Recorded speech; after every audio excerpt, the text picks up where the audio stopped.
சற்று முன் அண்ணாமலை மீண்டும் கைது, நீதிமன்றம் அதிரடி நடவடிக்கை.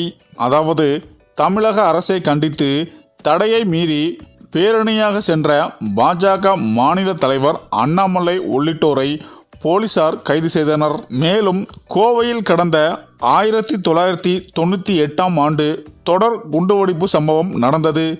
இதில் 58 பேர் கொல்லப்பட்டனர், 250க்கும் மேற்பட்டோர் காயமடைந்தனர்.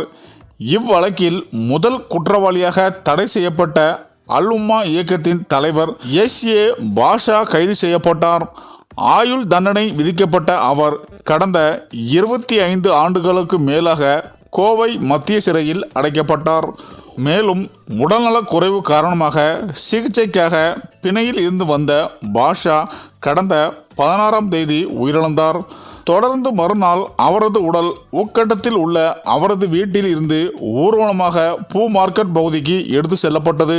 அங்குள்ள அடக்க ஸ்தலத்தில் அடக்கம் செய்யப்பட்டது.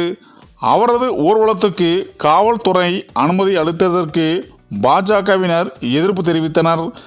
இதனைத் தொடர்ந்து பாஷா இறுதி ஊர்வலத்திற்கு அனுமதி அளித்த காவல்துறை மற்றும் தமிழக அரசை கண்டித்து பாஜக சார்பில் கருப்பு தின பேரணி நடத்தப்படும் என அதன் தலைவர் அண்ணாமலை அறிவித்தார்.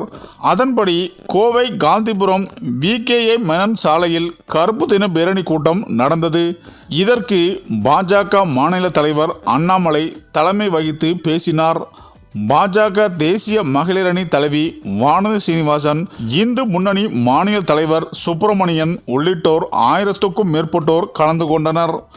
அண்ணாமலை பேசியதை தொடர்ந்து பாஜகவினர் தடையை மீறி ஊர்வலமாக செல்ல முயன்றனர். அங்கு நின்ற போலீசார் அவர்களது ஊர்வலத்துக்கு அனுமதி மறுத்தனர்.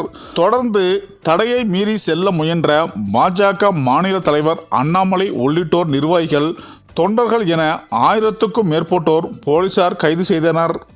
இந்த நிலையில்தான் இவர் விடுதலை செய்யப்பட்டு விட்டாலும் கூட இந்த வழக்கில் அண்ணாமலை மீது தீவிர விசாரணை நடத்த வழக்கறிஞர்கள் முடிவு எடுத்திருக்கிறார்கள் என எதிர்க்கட்சி தலைவர்கள் இதற்கான நடவடிக்கைகளை இறங்கிவிட்டனர். இதனால் இந்த வழக்கில் அண்ணாமலை மீண்டும் தனிப்பட்ட முறையில் கைதாக அதிக வாய்ப்பு இருப்பதாகவும் தெரிகிறது.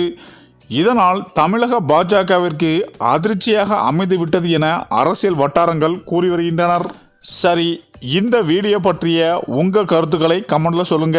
மேலும் வீடியோ பிடித்திருந்தால் லைக் பண்ணுங்க, ஷேர் பண்ணுங்க, மறக்காம நம்ம சேனலை சப்ஸ்கிரைப் பண்ணிக்கோங்க. நன்றி.